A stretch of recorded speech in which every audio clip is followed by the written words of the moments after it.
제 책 보신 분들도 있으시겠지만 뭐 어려운 강의가 중요한 것 같진 않아요. 대부분 관심 있으신 분이 오기 때문에 질의응답이 더 중요하더라고요. 왜냐하면 질의할 걸 다 갖고 오세요.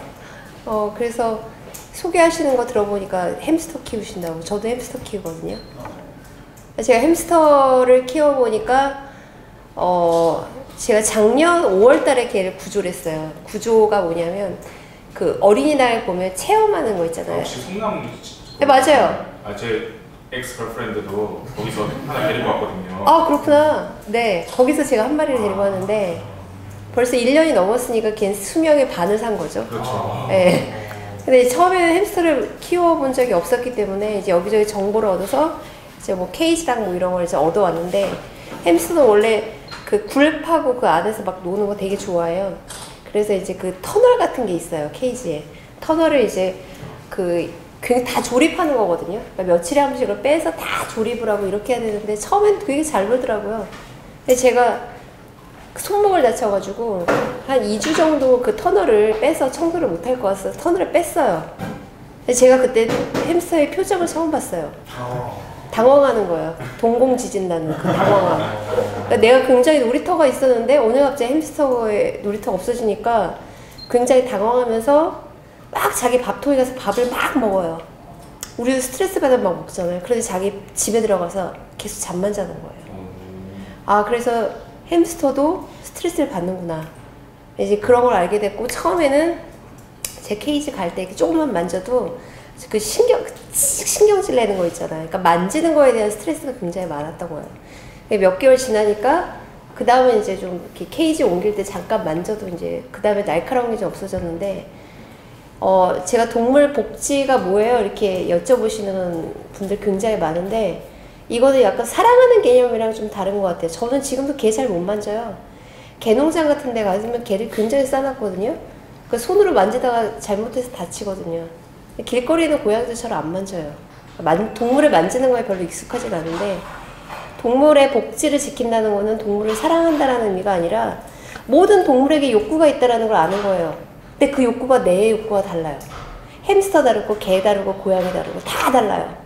근데 왜 동물의 복지를 우리가 신경 써줘야 되고 그들의 입장을 생각해 줄 수밖에 없냐면, 대부분의 동물들의 삶이 우리 때문에 태어난 게 많아요. 왜냐하면 사실은 야생에 있는 동물들은 우리가 생태계를 너무 파괴해서 발생하는 문제점들이 많은데, 결국 그것도 우리가 사람을 너무 많이 낳고 산업발전 너무 많이 하고 파괴를 많이 했기 때문에 벌어지는 일들이고, 그 외의 것들의 문제는 사람들이 동물을 다 이용했기 때문에 발생하는 문제, 우리로부터 발생하는 문제였기 때문에 그거를 찾아 나가자 하는 의미에서 동물 권리 혹은 동물 복지 운동이라는 게 생긴 거고, 그게 생긴 거는 200년 전에 서양에서 먼저 생겼어요. 근데 제가 그냥 여기 재밌게 하려고 미국 여행기 이렇게 해놨는데, 미국 여행가 이야기를 하려고 하기보다는 제 관심사가 동물이기 때문에 가서 동물을 주로 보게 되고, 그 다음에 동물의 권리에 관련된 역사나 철학이 발전하는 데 있어서 반드시 사회의 단계와 같이 가요. 어느 날 갑자기 뚝 발전하는 게 아니거든요. 그러면 서양에서 이게 발전하게 된 계기가, 사실은 서양 사람들이 산업 발전을 먼저 하고 자본주의를 먼저 발전시키고, 그러면서 동물을 이용한 역사가 먼저 생긴 거예요. 그러니까 동물을 이용하기 시작하니까 사람들 눈에 이렇게 이용해도 되는 거야? 이런 철학이 발전하기 시작했고, 철학이 발전하니까 이런 걸 바꾸려고 하는 사회운동이라는 게 발전한 거죠. 서양은 200년인데 우리는 고작 20년이에요. 근데 이거는 다른 사회운동도 마찬가지라고 생각해요. 우리 사회에서 벌어지는 여러 가지 문제들 중에 여혐 문제 뭐 굉장히 많잖아요. 이런 것들을 봤을 때 어떤 느낌이 드냐. 우리 사회는 이런 시민사회 내에서 논쟁하거나 협의하거나 합의하는 문화가 전혀 발달하지 않았는데, 그건 역사가 짧기 때문이 아닐까라는 생각이 들어요. 서양 사람들은 여성 참정권을 얻으려고 200년간 피 터지게 싸웠어요. 근데 우리는 그냥 꿀꺽 먹었거든요. 해방 후에 외국에서 오는 법률을 그대로 받아들이다 보니까 그냥 얻었어요. 근데 저는 세상에 공짜라는 건 없다고 생각하거든요. 반드시 거기에 대한 후유증이 있고, 또 이 후유증을 해결해 나가는 과정이고, 그거를 보게 된 거예요. 제가 이제 짧은 2주간의 여행 그 과정에서 미국이라는 특수한 뭐 특정한 국가이기도 한데 제가 유럽도 가보고 미국도 가보고 또 우리나라 사회를 봤을 때 이런 게 굉장히 장점이구나, 이런 특징이 있구나, 이런 거를 이제 많이 보게 됐기 때문에 그거를 한번 이야기해보고 여러분이 가지고 있는 동물에 관련된 고민들 뭐 이런 거를 한번 나눠보도록 하겠습니다. 제가 간 곳은 그 매사추세츠주의 캠브리지라는 작은 도시예요. 캠브리지는 보스턴 바로 옆에 있어요. 보스턴에 옆에 찰스강이 있고 찰스강 바로 건너면 이제 캠브리지예요. 캠브리지는 10만 명 정도 되는 작은 도시고 하버드 대학이 있는 곳이죠. 하버드 대학은 전체가 2만 명 정도 되는 학생들이 살고 있기 때문에 학생 가족, 학생을 대상으로 한 장사하는 사람들, 뭐 대략 이런 사람들만 주로 사는 곳이에요. 그러니까 거리가 다 이런 풍경으로 되어 있어요. 그러니까 이거는 제가 로스쿨 대학 그 도서관 앞에서 찍은 사진이고요. 그러니까 오바마가 여기 왔다 갔다 했겠죠. 그 다음에 사실 가게 된 거는 저희 오빠가 거기 있었기 때문에 이제 휴가 겸해서 이제 갔는데, 그럼 근처에 유명한 동물원이나 수족관이 있으면 한번 가보자. 그래서 뉴 잉글랜드 아쿠아리움이 있더라고요. 이게 보스턴에 있는데 여기가 1969년에 만들어졌어요. 우리나라 아쿠아리움과 물론 미국이나 서구도 좋은 곳은 좋고요, 나쁜 곳은 굉장히 나빠요.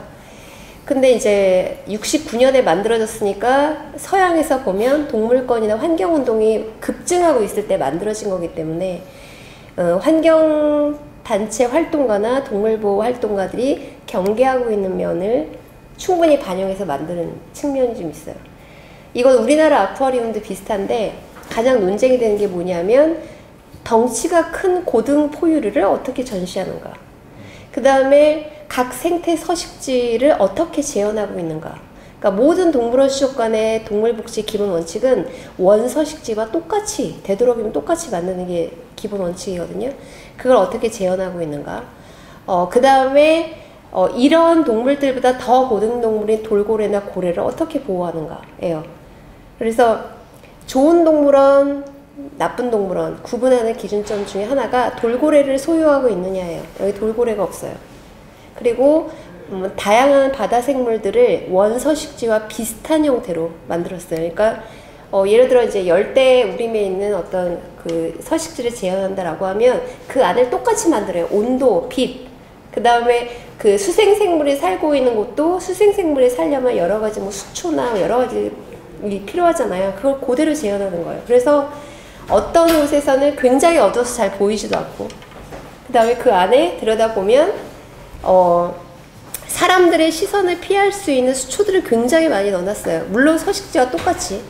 근데 우리나라 아쿠아리움 같은 데 가보면 이렇게 자세히 들여다보면 원래 서식지와 상관없는 짜가들도 있어요. 헝겊으로 만든 거 막 이렇게 수초 만들어 놨거든요. 근데 그거는 그들에게 아무 의미가 없어요.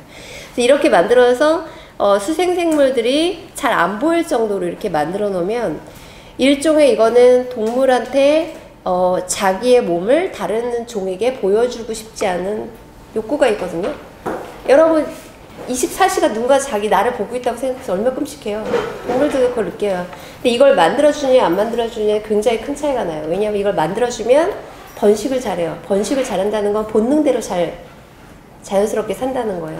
대부분 이런 방식으로 돼 있어서 생태 서식지를 그대로 재현하는 형태로.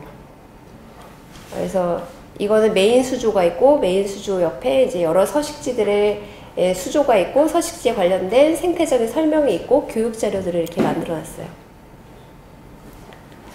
그 다음에 고등포유류 전시의 기준은 여기는 외래 생물이 없어요. 그러니까 미국 내에 살고 있는 바다사자, 미국 내에 살고 있는 물범들을 전시하는 거 외에는 없는데, 여기는 이제 물론 아주 잘 되어 있는 곳은 아니지만 중요한 건 햇빛이 있어요. 우리나라 아쿠아리움의 가장 나쁜 점은 뭐냐면 거의 다 실내에 있는 거예요.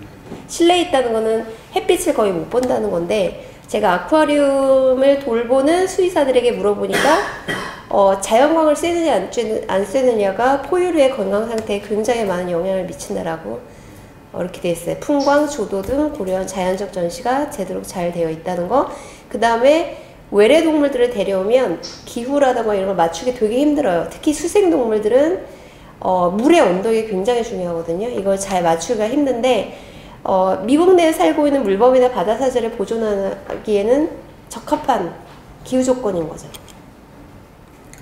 자, 그래서 고래는 바다에서 보호한다라고 해서 이 뉴 잉글랜드 아쿠아리움은 고래를 보기 위해서는 배를 타야 돼요. 배를 2시간 가요. 2시간 가고 망망대해까지 왔는데 고래가 많이 출몰하는 지역에 딱 가서 1시간 기다려요. 1시간 기다리면 저쪽에서 뭐 착 나오면 물 한 번 뿜어요. 근데 잘 보이지? 요만큼 보이는데 사람들이 그거 막 좋아하고 그 다음에 꼬리 살짝 보면 좋아하고 이거 한 2시간 봐요. 2시간에 꼬리 한 5번, 물 3번. 그리고 나서 오면 이제 오후 내내가 이제 여기에 걸리는 거죠.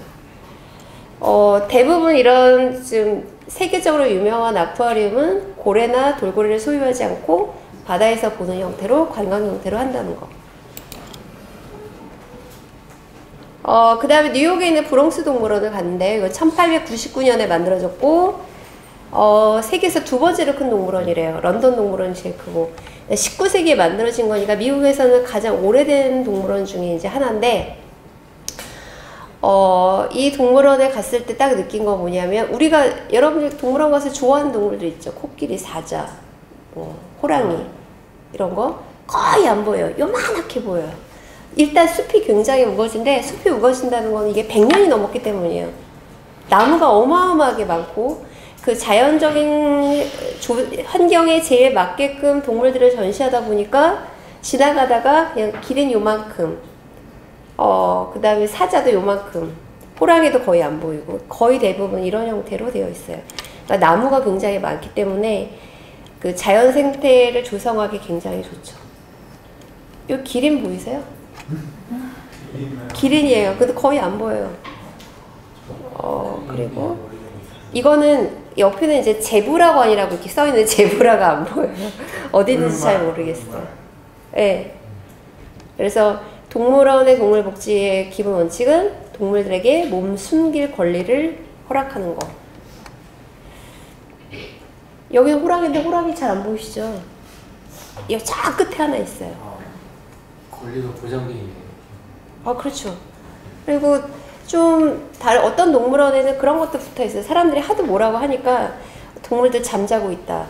이렇게 표지판 같은 건 만들어졌는데 제가 동물원 다른 나라 동물원 많이 가본 적은 없어서 확실치는 않지만 우리나라 동물원 가보고 외국에 있는 동물원을 가보니까 동물원에 오는 사람들의 지적 수준이 높지 않아요. 이건 제가 주변 사람들에게 물어보니까 좀 뭐랄까 이렇게 학식이 높고 지적 수준이 높으신 분들은 동물원에 대한 막연한 비판적 감정이 있더라고요. 그래서 우리 아이는 안 보내요. 수족관 안 보내요. 이렇게 말씀하시는데 아니나 다를까 여기도 역시 가니까 연인 혹은 가족이 오셨는데 봐도 이렇게 지적 수준이 높아 보이는 가족은 별로 없어요. 그러니까 태도가 다 나빠요. 똑같아요. 우리나라랑. 두들기는 사람, 던지는 사람 있어요. 근데 단지 여기서는 던질 수가 없는 이유가 던져도 동물이 너무 멀리 있기 때문에 아무 효과가 없어서 던지는 거는 덜한데 두들기는 건 상당히 많아요. 소리 지르는 거. 시민들의 태도는 어디든지 나쁘더라. 굉장히 많더라고요. 이거는 이제 고릴라인데요. 고릴라 여기 모든 동물원의 특징이 모든 동물들에게 똑같은 전시 환경을 다 마련해 주지 못해요.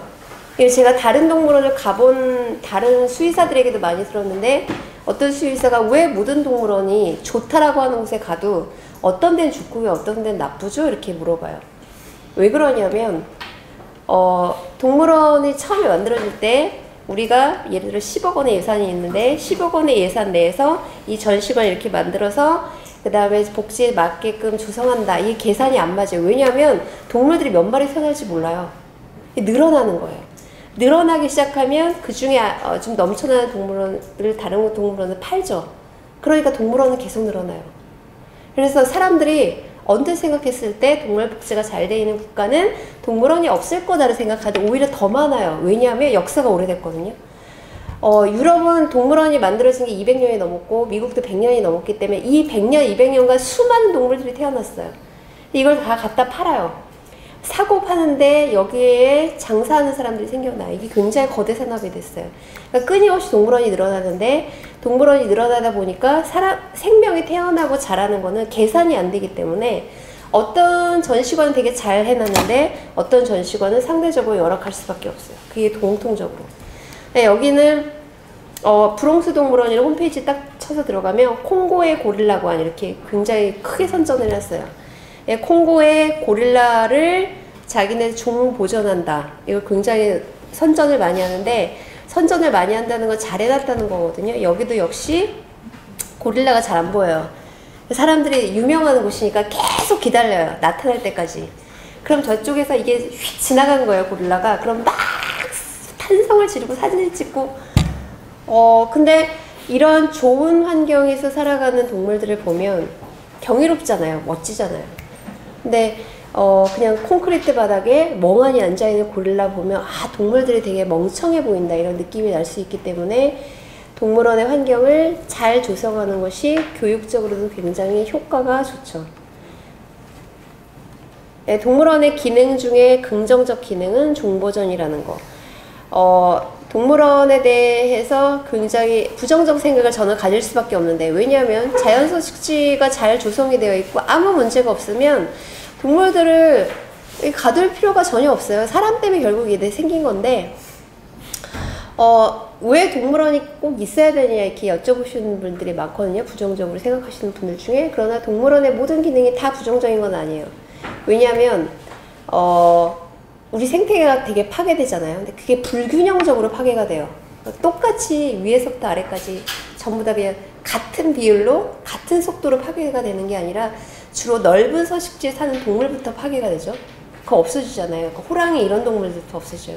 근데 호랑이나 늑대나 여우 이런 동물들이 없어지면 그 밑에 있는 동물들이 늘어나요. 이 동물들이 먹는 초식 동물들이 늘어나요. 그럼 초식 동물들이 늘어나면 산참이 그야말로 다 파괴해요. 왜냐하면 초식이기 때문에.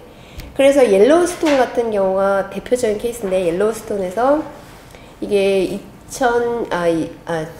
20세기 초반에 농부들이 자기 밭이나 농장에 있는 가축 이런 걸 굉장히 많이 늑대를 죽인다. 이런 소문이 나니까 그럼 늑대를 죽여야 된다. 그래서 막 그 사람들이 로비를 해서 법안을 통과시켰어요. 늑대 사냥을 편하게 할 수 있도록. 그러면서 어떤 현상이 나타났냐면 늑대가 한꺼번에 막 몰살하니까 늑대가 먹고 있는 그 밑에 생태계에 있는 초식동물들이 막 늘어났어요. 그러니까 이게 완전히 옐로스톤 공원을 망가뜨린 거죠. 뭐 풀이면 나무면 다 없는 거예요. 완전히. 그래서 이걸 어떻게 할 것인가를 고민하다가 러시아에서 늑대를 들여와서 번식을 시켜서 공원에 풀었더니 이 문제가 해결됐어요. 사실은 이 역할을 동물원이 하는데 이 동물원이 굳이 살아있는 동물을 데리고 있어야 되는 이유는 이 나중에 종보전을 하면 살아있는 생물이 있어야 되거든요. 그래야 이 유전자가 계속 보존이 되는데 만약에 과학기술이 어마어마하게 발달해서 우리 그 주라기 공원처럼 유전자를 냉동 기술을 딱 보존하고 있다가 나중에 필요할 때 딱 만들어내고 이렇게 할 수도 있어요. 근데 그 연구하는 곳이 굉장히 한정적이기 때문에 현재까지는 안정적으로 보존이 되게 힘들어요. 이걸 프로즌 주라고 해요. 우리나라에서 프로즌 주 기술을 하고 있는 곳이 아직 한 군데도 없고 미국이나 서양은 좀 있어요. 근데 이게 충분히 확보가 되지 못하고 있기 때문에 일단 살아있는 동물을 보유하고 있어야 되는데 호랑이 같은 경우에 종보전의 문제점이 뭐냐면 너무 개체수가 적기 때문에 이게 근친은 상간이 될 가능성이 너무 높아졌죠. 근데 어쨌든 콩고 고릴라가 거의 콩고에 살고 고릴라가 거의 다 멸종 위기에 있기 때문에 이 콩고 고릴라를 보존한다라는 걸 내세워서 이 브롱스 동물원이 이거를 고릴라를 보유하고 있는데 여기서 약간 제가 미국에 있는 박물관이나 유럽에 있는 박물관을 가서 느낀 거가 똑같은 게 하나 있는데 콩고의 고릴라들이 왜 그렇게 많이 멸종하게 됐냐면 여러 가지 이유가 있어요. 거기 내전을 너무 많이 해요. 내전을 하면서 내전에서 쫓겨난 난민들이 사냥을 한번 할 때 대형 동물을 죽여야 한꺼번에 많이 먹을 수 있거든요. 근데 그 지역에 살고 있는 대형 동물들이 고릴라가 많은 거예요. 그래서 식용으로 이용하기 위해서 사냥한 케이스가 너무 많아요. 그래서 콩고에 있는 고릴라가 많이 죽었어요. 그러면 예, 사실은 콩고나 아프리카에 있는 국가들은 자기네 나라에 살고 있는 동물들을 제대로 보호할 수 있는 능력이 없다는 거지. 그러니까 서양에 있는, 서구에 있는 이미 전쟁이 끝난 잘 사는 국가에 있는 사람들이 거기에 있는 고릴라들을 데려다가 보호하는 형태가 된 거예요. 이거는 제가 박물관 같은 데서 많이 느낀 건데 어떻게 유럽이나 미국에 있는 박물관이 그렇게 유물이 많아요? 자기네 나라 유물도 없지. 미국 유물이 뭐가 있어봐야 뭐가 있겠어요. 거의 다 아시아, 아프리카에서 갖고 온 거예요. 제가 나중에 그 사진 하나 보여드릴 건데 심지어 벽도 다 뜯어와. 이 벽을 뜯어오면서 뜯어온 역사도 거기다 다 기록해요. 그걸 다 누가 뜯었겠어요? 가서 고고학자들이 발굴하지. 고고학자들이 발굴하면서 발굴 기록들을 다 남겨요. 그 다음에 어떤 이유에서 우리가 이걸 가지고 왔다도 다 기록해요. 물론 다 합법적인 거예요. 근데 이런 생각을 거꾸로 해서 보면 그 유적지 혹은 뭐 유물들을 보존하고 재현하고 망가진 건 다시 재현해내고 이런 기술이 서구에만 있지 콩고에는 없잖아요. 아시아, 아프리카에 없거든요.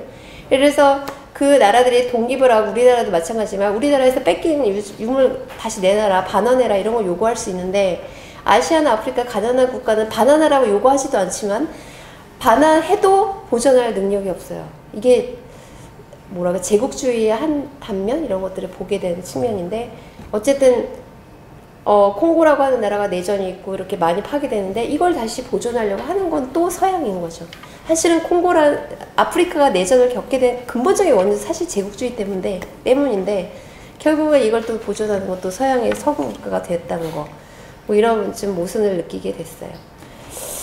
동물원의 그늘이라는 거는 이렇게 유명하고 크고 좋은 동물원이지만 여기에도 열악한 곳은 있더라. 열악한 곳은 이제 주로 맹금류 뭐 이런 동물들의 전시관 되게 열악해요. 왜냐하면 사람들이 관심이 좀 없어요.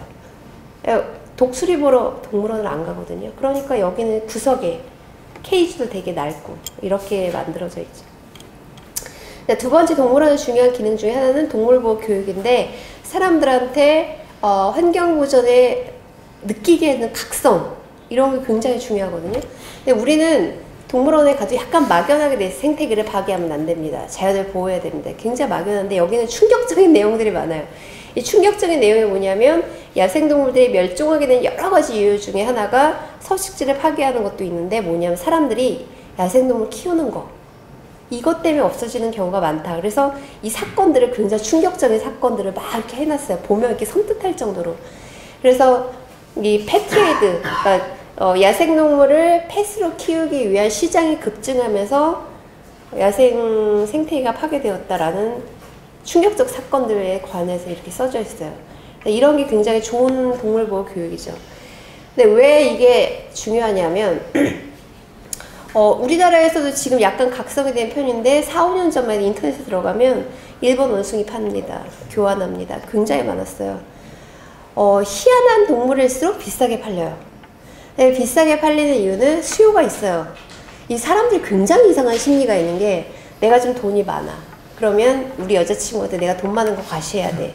우리 여자친구가 좀 동물을 좋아해. 그러면 내가 어디 가서 강아지 한 마리 사주는 거는 과시가 안 되는 거예요.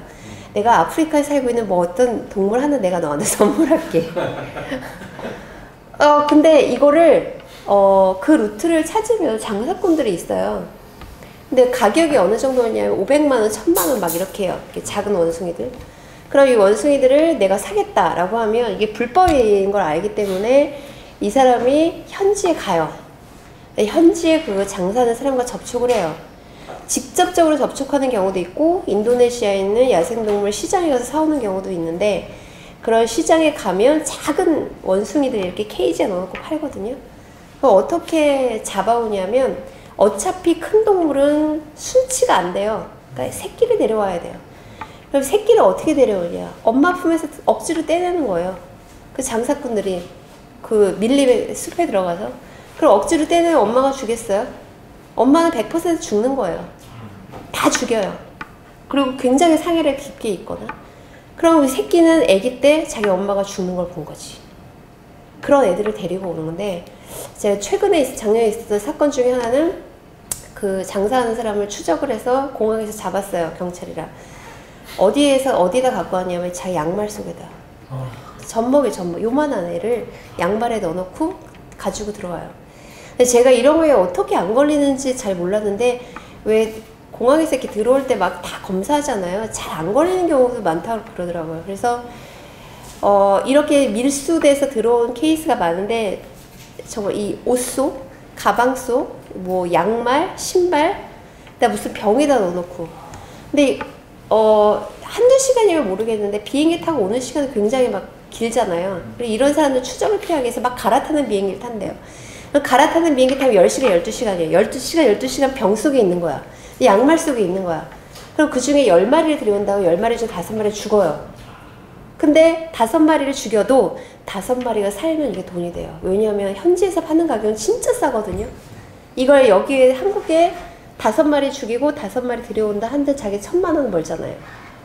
이게 굉장히 잔인한 거죠.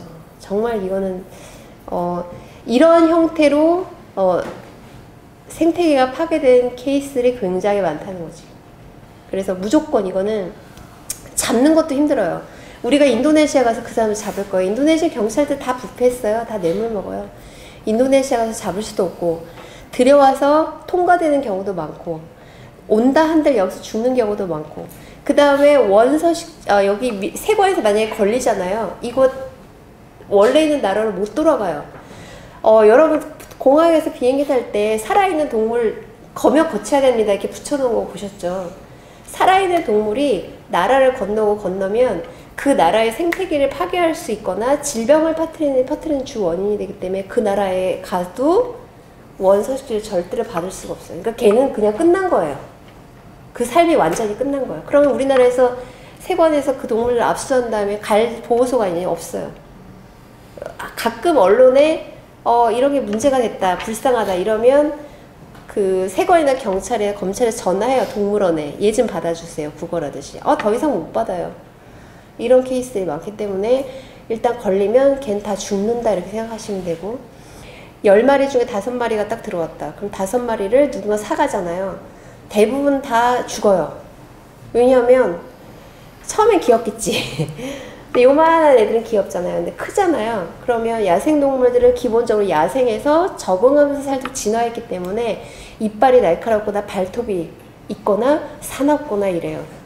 감당이 안 되는 거예요. 감당이 안 되면 버리거나 혹은 뭐 방치해서 죽이거나.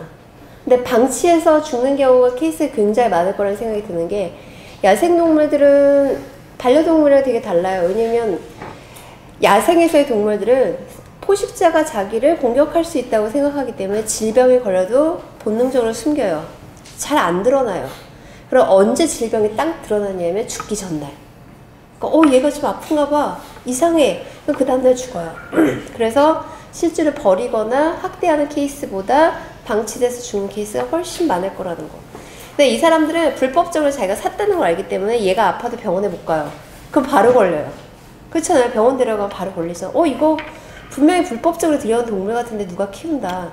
이러면 벌금이 어마어마하기 때문에 대부분 병원에 안 데리고 가죠. 그래서 내가 이걸 사고 싶다 라는 생각을 하는 순간 내가 가지고 온 동물보다 몇십 배 달하는 동물이 다 죽는다라는 걸 생각해야 돼요. 이 내용이 여기 안에 있어요. 이거는 밀수돼서 들여온 것들을 이제 모형으로 만들어서 전시하는 거예요. 가방, 케이스, 그 다음에 이렇게 작은 케이스 같은 데다가 넣어서 들여온 거. 그래서 서구의 박물관과 동물원이 많은 이유는 서구일수록 동물을 제국주의적 욕망이죠. 아시아나 아프리카에 가서 장사하고 자본을 투자하고 하는 과정에서 유물을 가지고 오고 그것이 사실 돈이 됐고 동물 역시 돈이 됐기 때문에 제국주의적 욕망이 투영되어 있다. 그러나 현재로서도 아시아는 겨우 밥 먹고 살기 시작하고 민주주의라는 게 서서히 지금 만들어지고 있고 아프리카는 아직도 내전해요. 동남아시아 가면 역시 못 살아요. 이래서 우리는 또 다시 제국주의에 의존하는 유물 보존도 그렇고 동물 보존도 그렇고 막 그런 이유들이 많이 있겠다 이렇게 많이 느꼈어요. 이건 제가 보스턴에 있는 박물관에서 본 건데 너무 웃겨가지고 사진을 찍은 거예요. 이게 전시관 전체가 벽을 뜯어온 거예요. 그러니까 이집트에 어딘지 모르겠는데 성인지 뭔지 벽화가 예쁘니까 그걸 다 뜯어서 그대로 재현시켜 놓은 거였어. 그래서 정말 다 뜯어왔다 이런 생각이. 이 박물관은 그렇게 큰 곳도 아니에요. 미국에서 유명한 곳도 아닌데 하루 종일 돌아도 다리가 아플 정도로 다 못 도니까 다른 유럽의 유명한 박물관들은 또 어마어마하잖아요. 자, 그 다음에 야생동물을 보호하는 일상의 실천들을 이렇게 선전해 놓은 것들이 굉장히 좋았어요. 이게 어떤 거냐면 우리가 도심에서 야생동물을 어떻게 보호할 것인가.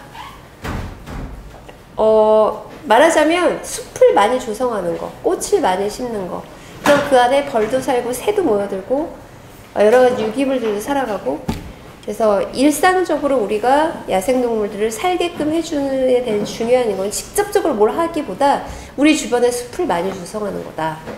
이게 굉장히 인상적인 홍보였고요. 이거는 제가 그 캠브리지에서 본 청설모예요. 굉장히 많더라고요. 나무에 살고 있는 청설모인데 우리나라 청설보다 약간 크고 날씨가 맑으면 굉장히 많이 나타나고 그랬고, 그 다음에 이거는 캐나다 기럭인데 이건 제가 유럽 가서도 느낀 건데요. 사람들이 별로 안 괴롭히더라고요. 그리고 이 새들도 사람들 옆에 그냥 와요. 그러니까 사람들을 신경 쓰지 않아요. 야생동물들이 자기가 살고 있는 지역에서 떠나거나 사람들을 경계하거나 하지 않는다는 건 서로 자기 경계를 그냥 인정하는 거예요. 그래서 우리 같이 막 새들 날아가면 막 뭐 던지고 막 휘파람 불고 이러는 거 없이 그냥 너는 너, 나는 나. 그래서 이거는 이렇게 공존하지 않으면 서로 스트레스 많이 받을 수밖에 없지 않을까? 이렇게 생각했어요. 야생동물과 인간이 공존하는. 그러나 낡은 것과 새로운 것도 굉장히 있더라고요. 그러니까 이런 마차가 있더라고요. 아직도 보스턴에. 그래서 제가 물어봤거든요. 인기가 있는, 인기가 없대요. 인기 없는 이유는 재미가 없대요. 재미가 없죠, 당연히. 이게 예전에 뭐 60년대, 70년대야 이런 말 타고 다니는 게 뭐 약간 낭만적일 수 있겠는데 지금은 굉장히 많은 다른 오락들이 있기 때문에 굳이 돈 내고 저거 타야 돼? 뭐 이런 생각들이 아직 많이 있다라고 전 들었어요. 뉴욕에 있는 마차도 그렇고. 그래서 이거 곧 없어지겠구나. 자, 그 다음에 반려동물과 인간의 공존은 이제 전철을 타거나 심지어 박물관에도 개랑 같이 들어갈 수 있어요. 그러니까 모든 곳에 다 같이 들어갈 수 있는데 우리나라랑 차이가 뭐냐면 이거는 유럽 가서도 느낀 거지만 개들이 다 얌전해요.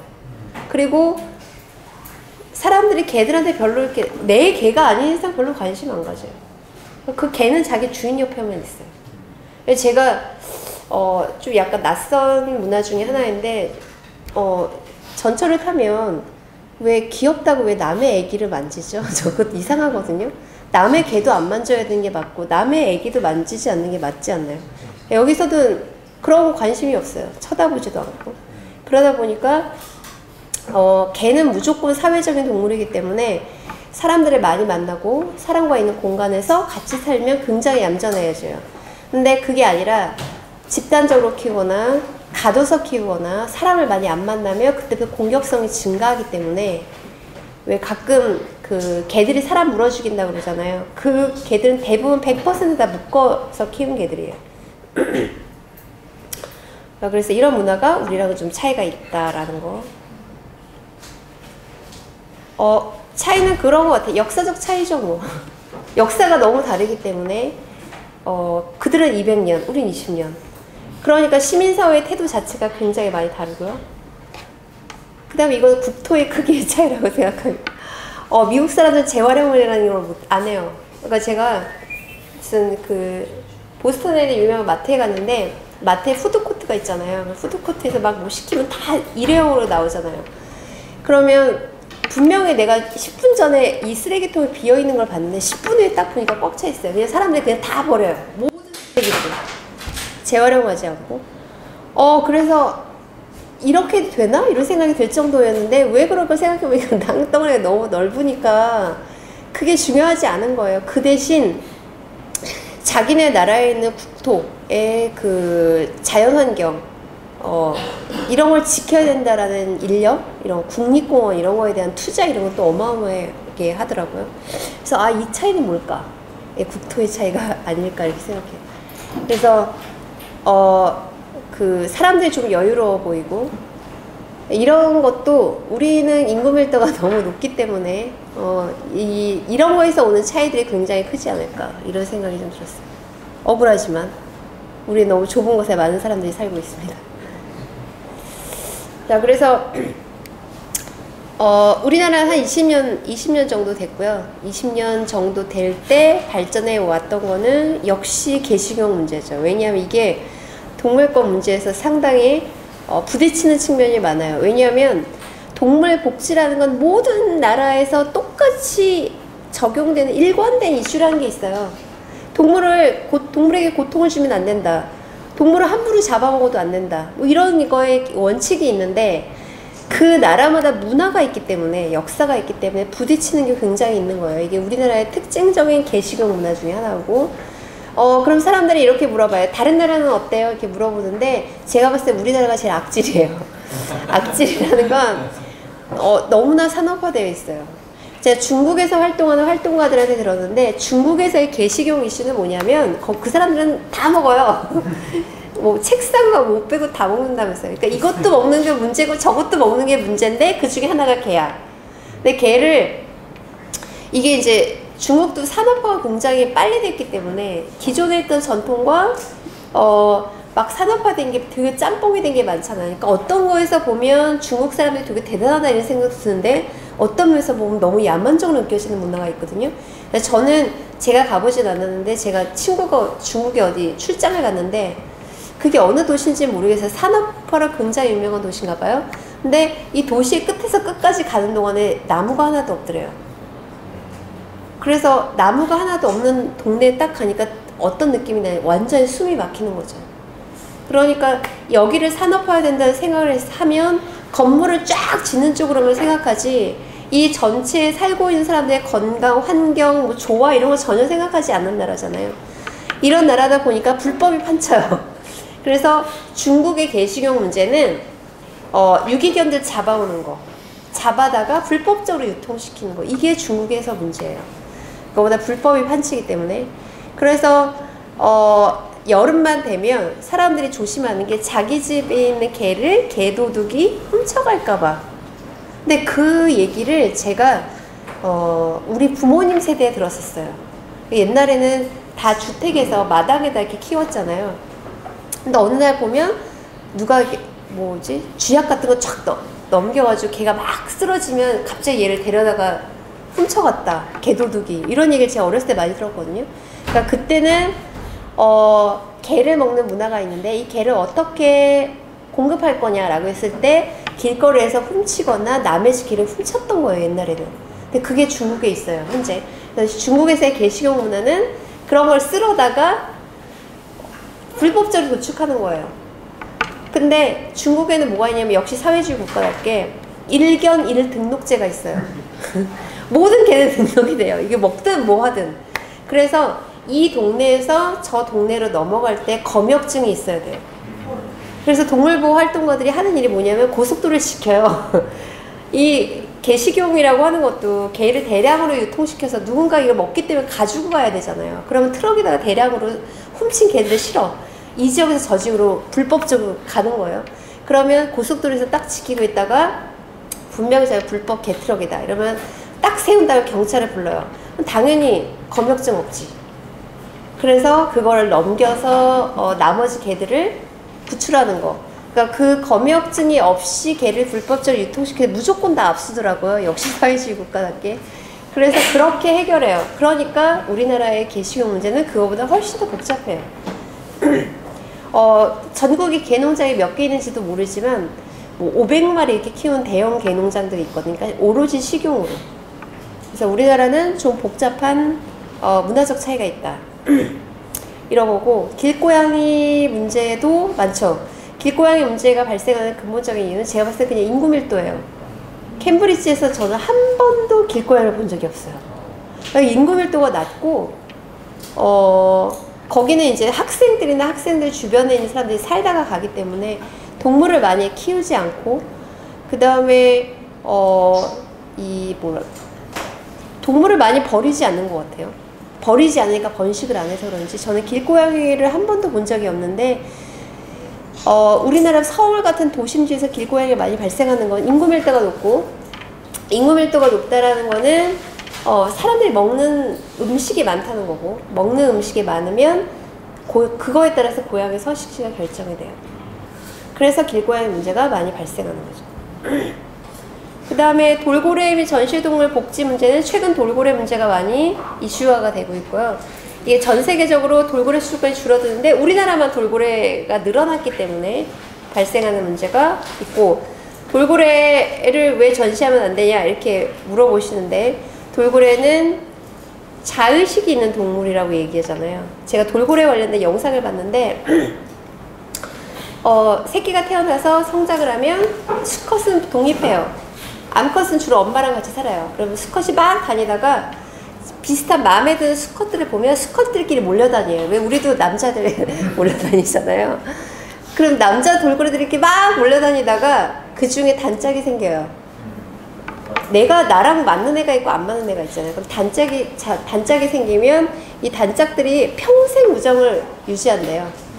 근데 그 중에 자기 친구가 마음에 드는 암컷 돌고래 딱 만나면 마음에 드는 암컷 돌고래한테 이렇게 해초 같은 거 이렇게 주둥이에다 이렇게 물어서 여자 딱 줘요. 꽃다발 선물 준 거야. 그럼 여자애가 마음에 들잖아요. 그러면 이제 짝짓기를 하는데, 짝짓기를 할 때 단짝 남자친구가 그 주변을 다 돌아요. 방해하지 못하게. 그러니까 그런 우정이 평생 간대요. 그래서 굉장히 사회적이고 머리도 좋고, 이런 동물이 하루에 100km 정도로 왔다 갔다 하는 좀 활동성 있는 동물이 수조에 딱 갇히면 어떤 일이 발생하냐면, 돌고래한테 이렇게 여기 머리가 약간 둥그렇게 돼 있잖아요. 여기에 초음파가 나가요. 이 초음파가 하는 역할은 생선 떼들을 발견하는 거예요. 초음파를 통해.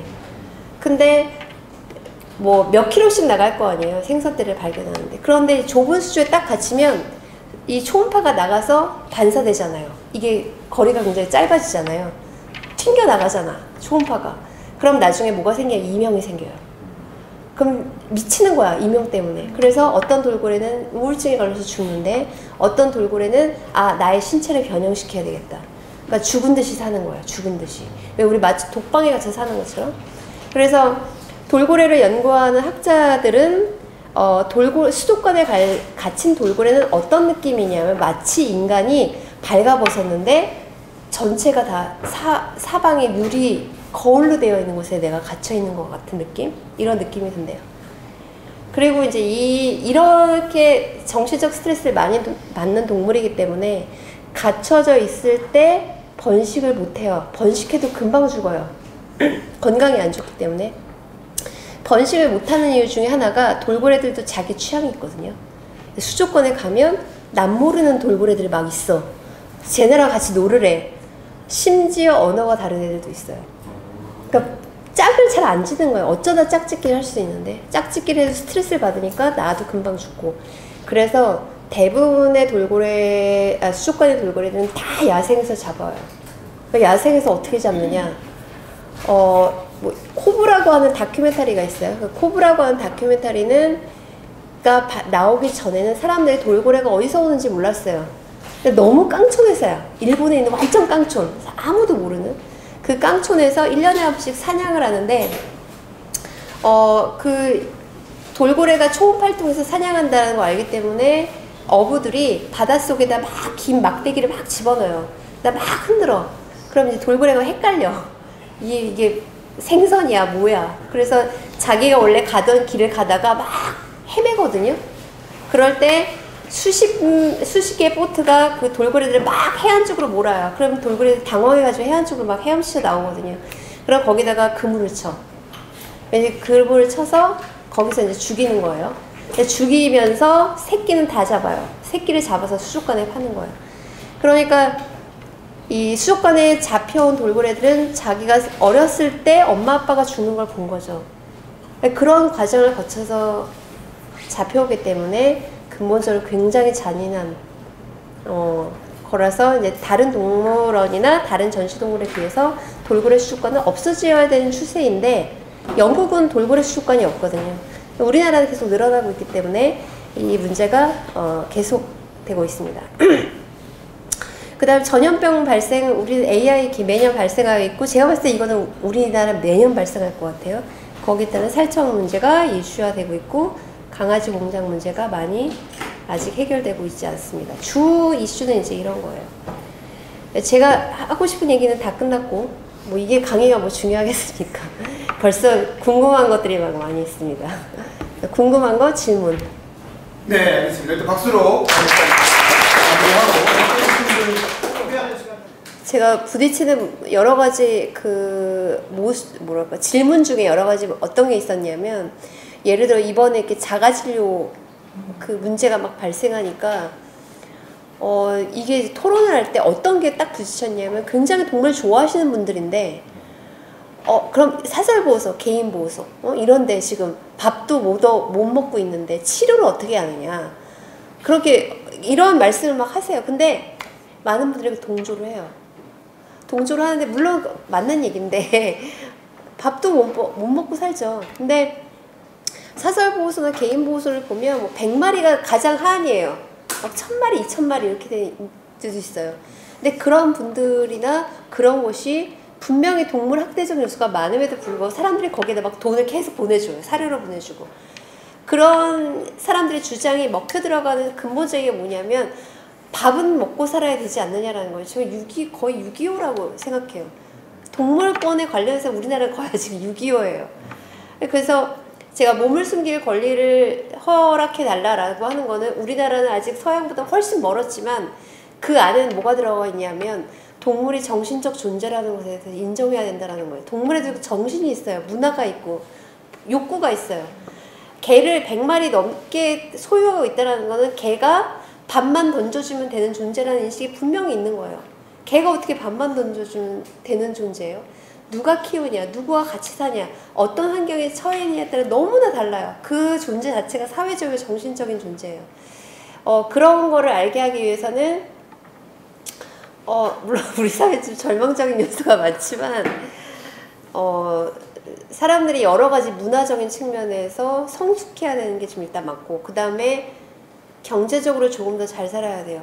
경제적으로 잘 산다는 건 지금처럼 막 재벌처럼 막 떵떵거리 이렇게 산다는 의미가 아니라 분배, 적절한 분배, 그 다음에 정의라고 하는 것이 이 사회에서 좀 살아있는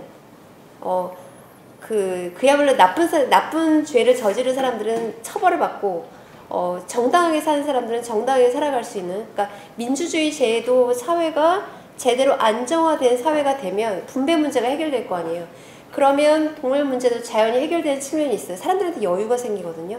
이거는 돈을 얼마나 버느냐하고 상관이 좀 없는 문제인 것 같고, 그래서 그 민주주의 사회가 중요하다라고 하는 게 뭐냐면, 우리나라에 1년에 8만 마리의 유기견이 발생해요. 그거는 8만 명의 사람들이 잔인하게 자기 가족을 버린다는 거예요. 저는 이건 좀 이상하다고 생각하거든요. 우리나라에 8만 명이 다 미쳤나요? 아니죠. 사람들이 살기 어려워지고 실업되고 가정이 해체되고 이렇게 되면 누구를 가장 먼저 버리냐? 동물을 먼저 버릴 수밖에 없어요. 다양한 이유로. 그 사람들은 자기네가 범죄를 저질렀다고 생각하지 않아요. 저는 인간을 보면 야, 정말 이렇게 교묘하게 자기를 합리화 잘하는 인간들이 있을까? 처음에는 죄책감을 느끼겠지만 나중엔 그거 다 합리화해요. 그 다음에 자기 기억도 막 조작해요. 난 버린 게 아니고 누구한테 이렇게 했는데 걔 잘 살고 있어. 다 조작해요.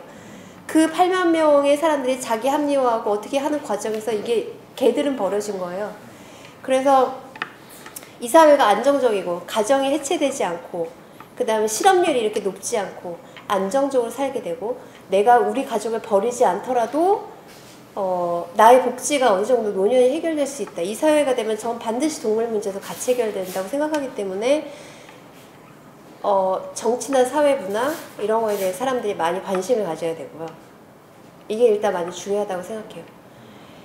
그 다음에 길고양이 문제와 캣맘 문제는 이것도 우리 사회의 문화적 특징 중에 하나인데, 사람들이 자신과 다른 존재에 너무 과도한 관심이 있어요.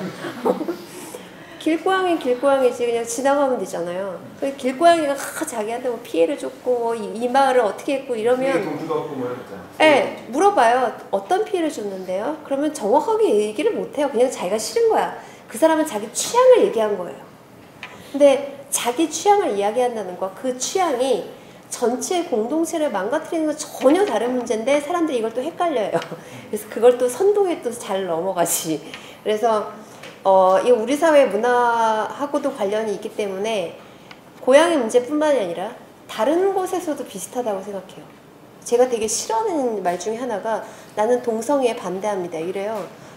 네가 반대하면 그 사람들 동성애 안 하나? 굉장히 이상한 논리거든요. 저는 길고양이를 싫어합니다. 싫어하면요? 내가 싫어하면 길고양이가 없어지네? 그게 아니잖아요. 그래서 이거는 고양이 문제뿐만이 아니라 다양한 사회적 문화가 변화야 이것도 변화할 것 같은데 일단은 그거는 맞아요. 중성화 수술을 한다고 해결되지 않아요. TNR 문제로 해결되지 않아요. 세상에 수술로 무슨 동물 문제가 해결이 돼요. 그리고 TNR은 해결점이 아닌 이유가 뭐냐면 기하급수로 늘지도 않아요. 사람들이 동물에 대해서 가지고 있는 오해와 편견 중에 하나가 고양이가 새끼를 많이 나니까 막 다 늘어나가지고 난리가 날 것이다. 동물들은 자기 개체군을 정확하게 잘 조절해요. 그 자기가 살고 있는 서식지 내에서 먹이가 부족하고 살기가 힘들어지면 떠나거나 일찍 죽거나 어떻게든지 조절해요. 일단 사람들이 거기에 대한 오해가 있는데 TNR은 왜 하냐? 사람들이 자꾸 민원 넣으니까. 그리고 실제로 늘어나는 것처럼 보이니까. 그래서 TNR보다 사실은 더 중요한 것이 그 지역에 살고 있는 고양이 돌보시는 분들, 이런 분들이 사실은 TNR과 모니터링 전체를 총괄하는 게 제일 좋아요. 그 사람들이 제일 잘 알거든요. 그리고 늘어나는지 줄어지는지도 잘 알아요. 그래서 글쎄 이거를 어떻게 이야기하고 다녀야 될지 모르겠는데 첫 번째 관심을 끄시라 이런 말씀을 주변 사람들에게 많이 해요. 고양이는 여러분들에게 피해를 주지 않습니다. 왜냐면 하악되잖아요. 하악되는 거는 방어하는 거예요. 나를 공격하는 게 아니라. 고양이는 절대적으로 약자이기 때문에 여러분들을 괴롭히지 않습니다. 여러분들 주위에 있다 한들 고양이가 피해를 준다기보다 혹시 음식물 쓰레기를 함부로 버렸거나 이래서일 가능성이 높기 때문에 많은 교육이 필요하죠. 그 다음에 TNR이 대안이 아니다. 그들을 내버려 둬야 된다. 이런 문화를 교육이든 홍보든 이런 것이 많이 필요하다고 생각해요. 그래서 TNR 많이 하고 공무원 숫자 늘린다고 해결되지 않아요. 관심을 오히려 끄는 것이 문제 해결의 주 포인트라고. 사진이나 고양이 안고의 사진 보니까 포스가 있긴 있어요. 그래요? 한두 번 개밥 줘본 솜씨는 아니다. 진정성이 있다. 낯설지 않은 이렇게 고양이 안거나 뭐 이렇게 하는 게 많이 해보신 솜씨인 것 같아요. 좋아하시는 건 확실한 것 같고. 근데 이게 정책에 반영되는 문제랑은 좀 다른 문제라서 지난 대선 때 다른 후보에 비해서 문재인 대통령이 가장 보수적인 동물 정책을 냈다 이렇게 비난하시는 분들이 많이 있는데 왜냐하면 사실 정의당 심상정 의원이 가장 혁명적인 정책을 냈죠. 그렇게 할 수 있는 이유는 수권 정당이 될 가능성이 높기 때문에 그런 거예요. 왜냐하면 다양한 사람들을 의견들을 다 조합해야 된다는 강박이 민주당 내에도 반드시 있기 때문에 가장 보수적일 수밖에 없죠. 저는 자기가 좋아하는 정당, 지지하는 정당에 당당하게 투표할 수 있어야 된다라고 저는 반드시 생각하고 소수 정당들도 앞으로 더 많이 만들어져야 된다고 생각하는데 현재 어쨌든 싫든 좋든 문재인 대통령이 됐잖아요. 그리고 이제 민주당이 여당이 됐기 때문에 우리는 이걸 잘 이용해야 된다고 생각해요. 지지할 땐 지지하더라도 좋은 동물 정책을 만들기 위해서는 보다 공격적인 비판을 할 필요도 있어요. 아니 정의당은 이렇게 성장하고 있는데 왜 민주당이 이거밖에 못합니까? 이런 비판도 필요하죠. 그렇게 발전할 수 있을 거예요. 동물들 이제 어떻게 할 것이냐라고 하셨는데 이게 실제로 보면 박멸이라는 게 없어요. 생물이기 때문에. 생물은 박멸할 수가 없어요. 이게 아무리 약 뿌려도 막 해충을 하잖아요. 그렇다고 해서 뉴트리아를 죽기 위해서 약을 뿌릴 수도 없고 잡는다고 다 잡히지도 않아요. 그래서 현재 어느 정도 적응이 됐다. 그러니까 적응력이 얼마나 높으냐면 굉장히 더운 곳에 사는 동물이었는데 우리나라 겨울에 못 살더라고요. 그래서 동물의 생존력이 굉장히 높고 실제로 우리가 박멸하려고 해도 박멸이 안 된다라고 했을 때 어느 정도 이제 정착하는 단계로 왔구나라고 되어 있는데 중요한 건 사람들이 어느 정도 피해를 본다라는 게 있기 때문에 최근에는 이런 연구가 되고 있다는 걸 들었어요. 사기, 뉴트리아를 사냥한대요. 그래서 이제 삭을 보존해서 방류한 다음에 자연스럽게 해결할 수 있는 방법을 찾아보자 라는 게 어느 정도 연구가 완성 단계가 되었다라고 해요. 이런 거 고양이 같은 거 네. 말고요. 아시라소리 같은 거. 그래서 잘 그렇게 해결할 수밖에 없을 것 같아요. 왜냐면 일단 죽이는 방법 자체가 너무 잔인해요. 이 인도적으로 죽일 수 없어요. 야생동물을 인도적으로 잡아 죽인다는 건 굉장히 불가능해요. 왜냐하면 보정이 안 되거든요. 그러면 죽이는 과정에서 여러 번 찌르거나 때리거나 이렇게 하면 굉장히 많은 고통을 유발하기 때문에 인도적으로 사냥할 수 있는 방법이 거의 없다. 동물복지 원칙을 지켜서 하려면 자연생태계의 먹이사슬을 이용하는 방법, 그게 제일 이상적이지 않을까 싶어요. 그 다음에 목줄 안 채우고 개똥 안 치우느라 혼나야 돼요, 진짜. 이거는 나는 제가 서울시 동물보호 명예감시원 활동을 몇 번 했거든요. 공원 가서 목줄 안 하면 과태료 하는데, 야, 진짜 단 한 명도 안 지켜요. 그리고 오히려 막 화를 내요. 이렇게 하다 안 할 수도 있지. 저기 선생님 법에 나와 있거든요. 그러면 오히려 역정을 내요. 공무원에서 딱지를 묶고 나요. 그래서 제가 너무 열받아가지고 이거 단번에 그냥 일괄 이런 기간이 있지. 일벌 100개. 네. 정말 과태료도 어마어마하게 때리고 이래서 정말 혼이 나야 이런 걸 잘 지킨다. 이거 정말 필요해요. 너무 안 지켜. 이건 법이 있으나 마나한 건데 자기 생각만 하는 거죠. 이게 바로 우리 사회의 반려동물 문화의 후진성이 바로 여기 그러는 거예요. 자기가 이쁘지 남이 이쁜가? 왜 목줄 안 하는 거야? 목줄 하게 돼 있는 법에 되어 있거든요. 이거 혼나야 된다고 생각하고요. 개 안 키우는 사람이 할 수 있는 동물을 사랑하는 방법 많죠. 왜냐면 우리 주변에 있는 동물 관련된 학대 선물들이 많기 때문에 예를 들어 동물 실험 만드는 화장품 쓰시는 거, 그 다음에 동물 많이 안 먹는 거, 육류 좀 줄여서 먹는 거, 이런 거 실천하시면 충분하다고. 동물을 많이 키우는 것이 사랑하는 게 아니에요. 우리 너무 많이 키워요. 그리고 그런 거 상담하시는 분들 중에 절대 키우지 마라고 말씀드리는 분들이 미혼이신 분들, 이사 자주 다니시는 분들, 혼자 사는 분들, 특히 남자분들은 절대 키우지 말라고. 동물의 권리라고 하는 거는 법에서도 쓰는데 철학적 개념이죠. 어차피 우리는 인간 사회예요. 인간 사회에서 아무리 동물들이 살기 좋은 복지가 잘 돼 있는 나라라고 하더라도 그거를 규정하는 건 사람이기 때문에 그 법은 어쨌든 사람 위주로 되어 있는 거는 사실이에요. 그럼 서양의 지금 잘 돼 있는 국가에 사는 동물들이 다 행복하냐? 거기도 어마어마한 동물학대 사건들 많아요. 단지 기준이 정확하죠. 그러니까 우리 사회에서는 아직도 아동학대 문제가 발생하면 잘 드러나지가 않잖아요. 여러 가지 이유에서. 그러니까 내 자신 내가 내 맘대로 했는데 몬스터들이 굉장히 많기 때문에 드러나지 않는 것이다 뿐이지 서양은 이미 그게 다 드러난 거예요. 그래서 이런 문제는 이렇게 해결해야 돼 라고 하는 기준이 명확할 뿐이지 거기도 동물을 학대하는 사람도 많고 이상한 사람도 많고 문제는 늘 발생해요. 그래서 동물도 보호받을 수 있는 권리가 있다라는 철학적 개념이 있었고 그렇기 때문에 보호할 수 있는 법이 만들어져 있는 대략 동물 권리라고 하는 거는 그 정도로 정립이 돼 있는 것 같아요. 우리도 그걸 쫓아가고 있는 중이라고 생각하고 인간이 살아가는 삶에서는 끝이 없죠. 계속 관리하는 것 뿐이에요.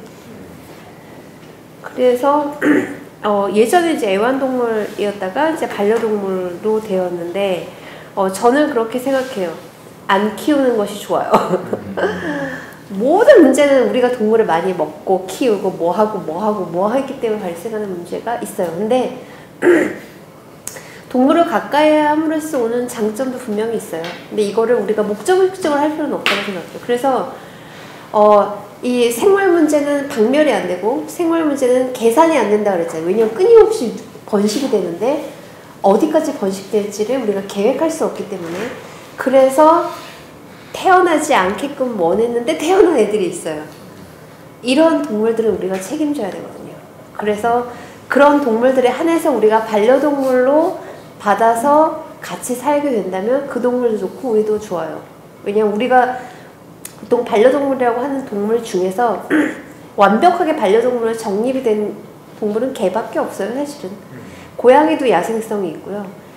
그 다음에 이제 요즘에 개 작은 소동물들도 많이 키우고 파충류도 키우는데 그런 동물들 대부분은 케이지에 키우거든요. 케이지에 키우는 동물과 케이지 밖에서 키우는 동물은 차이가 있어요. 케이지 안에서 키우는 동물들은 나와의 소통에서 오는 즐거움보다 내가 그 동물에게 어떤 환경을 만들어줬는데 그 동물이 너무 좋아해. 이런 거에서 오는 쾌감이지 나와의 소통에서 오는 쾌감은 아니거든요. 그래서 우리가 반려동물로 완벽하게 정립된 동물은 개밖에 없다. 라고 봤을 때 우리가 목적적으로 개를 자꾸 번식시키는 것은 동물을 계속 이 전 지구상에서 숫자를 늘리는 거기 때문에 책임지지 못하는 사람들이 반드시 나타나고 버려지는 거, 학대하는 게 이게 나타나거든요. 그래서 어떻게 해서든 우리가 조절해도 반드시 학대당한 동물, 버려진 동물이 생겼을 때 우리가 이 동물에 한해서는 책임져야 된다 라는 측면에서 보면 그 개라고 하는 동물은 사람과의 소통이 없으면 굉장히 망가지는 동물이에요. 그래서 그런 동물에 한해서 우리가 보호해준다는 측면에서 가족으로 받아들여준다면 그게 좋은 해결책이라고 생각해요. 당연히 그렇게 해야 된다고 생각하고. 그래서 왜 우리나라가 해외 입양 많이 보내는 국가 중에 하나잖아요. 아직도 굉장히 많이 보낸다고 하는데 제가 북유럽이나 이렇게 유럽 영화나 다큐를 보면 막 아시아, 아프리카 애들 막 데려가지고 막 입양하잖아요. 저는 그거 처음에는 약간 오해를 했었는데 서양 사람들은 동양인에 대한 뭐랄까 우월감 이런 게 있어서 동양인들을 입양하는 거 아니야? 이렇게 생각했는데 그게 아니라 고아가 없어요, 거기는. 고아가 발생해도 금방 입양이 돼요. 그걸 너무나 자연스럽게 생각해요. 내가 낳은 자식만 자식이 아니라 사회적으로 우리가 고아가 된 아이들을 우리 가족으로 받아들여야 한다라는 걸 굉장히 자연스럽게 생각하는 나라인데 그러다 보니 내가 입양을 하고 싶어도 입양할 애가 없어요. 그러니까 아시아, 아프리카 가는 거예요, 그 사람들. 왜냐면 거기는 애들이 끊임없이 생산되거든요. 그거랑 이제 마찬가지 측면이라고 좀 생각이 들고 그래서 이제 들개 문제 같은 경우에 어떻게 해결할 것인가라고 했는데 동물 복지, 동물의 문제가 발생하는 것 중에 하나 중요한 이유는 사람들이 동물을 제대로 관리하지 못해서 이제 발생하는 문제이기 때문에 들개가 발생하는 거는 주변에 이제 재개발 같은 거 막 하면서 사람들 이주를 많이 하고 그래서 버린 주변에 산이 있고 계속 번식해 늘어나는 거죠. 근데 이게 미국 사회에서는 별로 문제가 안 됐을 수도 있어요. 인구 밀도가 너무 낮으니까 여기서 뭐 산에서 개들이 돌아다니지 그거 중요하나요? 근데 우리는 주말만 되면 북한산에 끊임없이 사람들이 어마어마한 사람들이 산에 가는 거예요. 그러니까 계속 보는 거야. 그러니까 계속 보면 내가 실제로 위협당하지 않아도 위협당한다는 느낌이 나요. 왜냐면 좀 멀리 떨어져 있는 개들이 막 왔다 갔다 해. 수십 마리의 개들이 굉장히 위협적이거든요. 그러니까 우리가 실제로 구체적인 피해를 입지 않아도 우리 공포를 유발하는 동물들일 수 있다는 거죠. 그래서 당연히 생포해서 뭐 키울 수 있는 사람을 찾아주거나 이게 동물복지 원칙에 맞겠죠. 그럼 이거 어떻게 해야 되느냐? 시민단체가 커져야 되는 거는 맞고요. 선진국일수록 유기견 문제도 정부가 해결하지 않아요. 거기도 비슷해요. 그러니까 누가 버리거나 길거리에 떠돌 신고를 하면 정부에서 운영하는 보호소에서 그냥 잡아서 가둬놔요. 한 7일 정도. 누가 입양해 가지 않으면 안락사 해는 거기도 똑같아요. 단 안락사를 안 하는 이유는 시민사회단체가 다 데려가요. 걔네들 보호해서 다 입양 보내거든요. 그럼 유럽이나 이런 데 유명한 시민사회단체 운영하는 보호소는 100% 다 사람들이 낸 기부금을 운영해요. 100%. 그렇게 할 수 있는 예산 규모가 어마어마하거든요. 그러면 유럽 사람들 다 잘 사냐? 그게 아니라 이 사회가 맞물려 있는 건데 그 사람들은 자식들한테 유산 안 물려줘요. 우리도 안 물려주는 전통이 있어야 돼요. 그러니까 안 물려주는 이유는 나도 나중에 뭐 연금 탈 수 있으니까 어느 정도 살 수 있으니까 그래서 자식들도 독립해서 살고 우리 부모한테 내가 물려받지 않아도 나는 당당하게 살 수 있거든요. 그러니까 내가 남아있는 유산을 자기가 가장 관심 있는 곳에 투자하는 거예요. 다 기부하는 거예요. 그래서 유산 기부가 어마어마하게 크기 때문에 어마어마한 예산을 운영이 되고 그래서 시민사회 단체가 다 흡수해요. 우리도 그 정도로 커지는 게 맞다고 생각해요. 그래서 가끔 시민사회 운동 중에 약간 습관적으로 정부에다 맨날 뭐 요구하는 이게 습관화되어 있는데 저는 이거 별로 바람직하지 않다고 생각해요. 국정이 와서 기자회견했어요. 정책 전달식으로. 정부가 이걸 해결해라, 정부가 이걸 해결해라라고 하면 정부가 자꾸 모든 걸 다 해결하려면 관료사회가 안 돼요. 공무원 숫자만 늘어나요. 근데 공공부문 일자리. 네. 공공부문에 계속 올리는 게 중요한 게 아니라 우리가 세금을 내서 해결해야 되는 것이 있고 우리 스스로 해결해야 되는 것들도 있어요. 동물 문제는 앞으로는 시민사회 단위가 훨씬 커져야 되고 시민사회 단체도 엄청 많아져야 되고 그렇게 해결된다고 생각하고요. 동물을 위한 행동에 기부를 많이 하셔야 됩니다. 많이 하세요. 그 다음에 이거 바꾸기 위한 시민교육, 홍보, 광고 이런 것들은 뭐 이거는 다각적으로 이루어져야 된다고 생각하고요. 한 사람이 만들 수도 없어요. 한 사회가 한 시민단체, 한 영웅이 바꿀 수 있는 게 아니라 사실은 사회 제도 문화가 전반적으로 바뀌어야 되고 이거 교육, 그 다음에 여러 가지 문화적인 측면에서 정말 동물을 사랑하지 않는 사람들도 할 수 있는 실천들이 많고 그렇게 해서 사회가 변해야 동물 문제도 변한다고 생각하고요. 애완견을 아파트에서 키우는 거 동물학대가 아니냐라고 이제 말씀하시는데 개는 이미 사람과 완벽하게 조화를 이루면서 사는 동물이기 때문에 사람들이 오해하는 것 중에 하나가 내가 버리면 길거리에서 살지 않을까 못 살아요. 개는 절대 못 살아요. 길 고양이는 있지만 길 개는 없어요. 길 개가 되는 순간 개는 끝나는 거예요. 물론 길 고양이들 사람들 굉장히 안타깝죠. 걔네들 굉장히 안타깝지만 생존하느냐 생존하지 않느냐에 굉장히 극한 상황이 있을 때 개는 생존을 못해요. 그냥 길거리에 가면 죽는다고 생각하면 되는데 그래서 사람과 어울려 살아야 돼요. 근데 아파트에서 개가 많이 짖는 거는 이유는 딱 하나예요. 걔 사회화 교육이 안 된 거예요.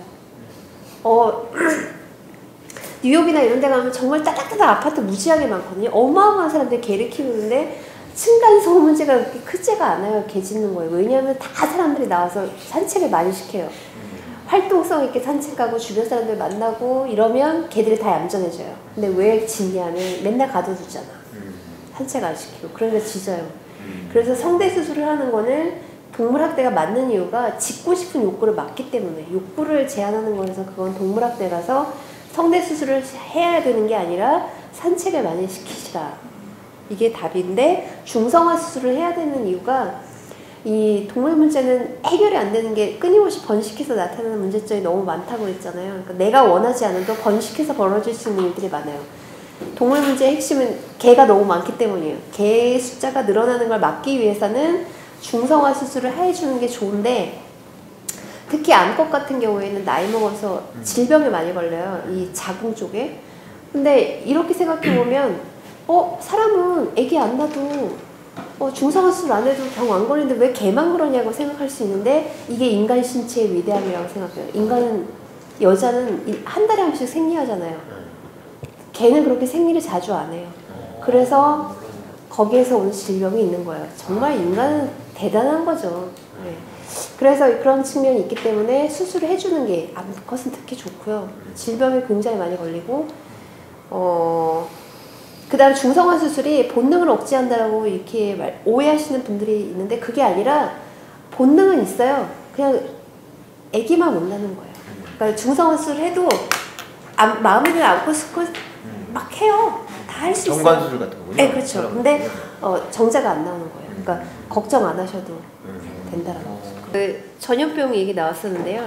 AI 이 동물과 인간의 질병 관련된 역사를 보면 다 동물 키워서 그런 거예요. 동물 너무 많이 먹고 그걸 키우다 보니까 동물과 사람 사이에 전염병 발생하는 게 역사가 쭉 이어져 온 거죠.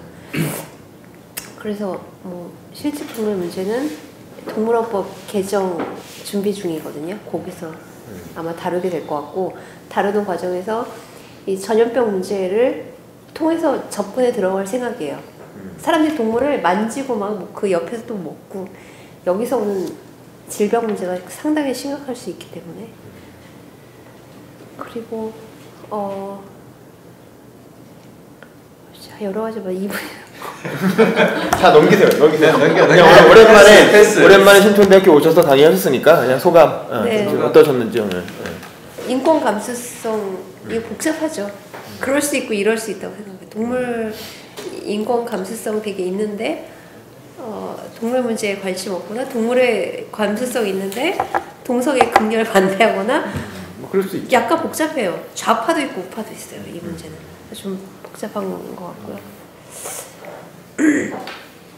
소감은 뭐 글쎄요. 뭐 오랜만에 강의하니까 되게 재밌네요. 재밌고 보는 만큼 아는 만큼 보이는 것 같아요. 제가 뭐 수도 없이 해외여행 다녀온 사람들 얘기 들어보면 갔다 와서 뭘 샀네, 가서 뭘 먹었나 이러는데 저는 주로 그 사회 분위기가 어떤가, 거기 동물들은 어떻게 사나, 동물뿐만이 아니라 사람 관계 이런 것들을 봐요. 표정 뭐 이런 것들을 많이 보게 되는데 고민을 많이 하니까 많이 보이지 않을까 싶고, 또 앞으로 2년에 한 번씩 제가 미친듯이 해외를 가기 때문에 2년 후에 또 한 번 다른 어느 사회를 갈지 모르겠어요. 다녀와서 또 한 번 또 강의를 하도록 하겠습니다. 감사합니다. 네.